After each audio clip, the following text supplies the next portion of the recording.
Hello बच्चों, let's read the question. Here question given is when hydrocarbons, alkanes or alkynes are bond completely in excess of oxygen, then the options are for the same number of carbon atoms, more oxygen is consumed for alkanes. B. For the same number of hydrogen atoms, more oxygen is consumed from alkynes. C.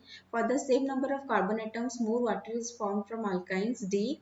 For the same number of hydrogen atoms, more carbon dioxide is formed from alkynes. तो हमारे पास question क्या given है, हमारे पास question given है कि hydrocarbon जब access oxygen में completely bond होगा तो इनमें से कौन सा स्टेटमेंट जो है वो करेक्ट होगा। तो इस क्वेश्चन का जो की कॉन्सेप्ट है वो क्या है, कि कॉन्सेप्ट है कि हमें सबका बैलेंस्ड केमिकल इक्वेशन लिखना है। ठीक है, तो सबसे पहले लिखेंगे फॉर आल्केन्स, आल्केन्स का क्या होगा CnH2n+2 जो कि आल्केन का जनरल फॉर्मूला होता है, plus 3n+1/2 O2 gives NCO2 plus N+1 H2O। ठीक है, नेक्स्ट लिखेंगे अल्किन्स के लिए, अल्किन्स के लिए क्या है, अल्किन का जनरल फॉर्मूला होता है CnH2n plus 3n/2O2 gives NCO2 plus NH2O। ये हो गया अल्किन्स का।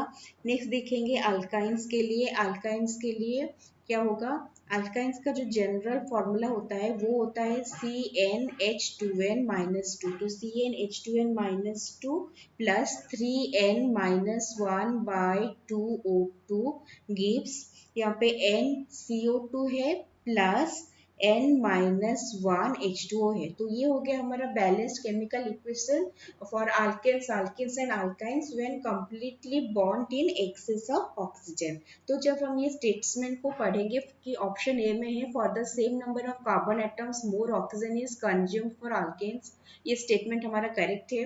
ऑप्शन बी में है for the same number of hydrogen atoms more oxygen is consumed for alkynes, ये स्टेटमेंट भी करेक्ट है।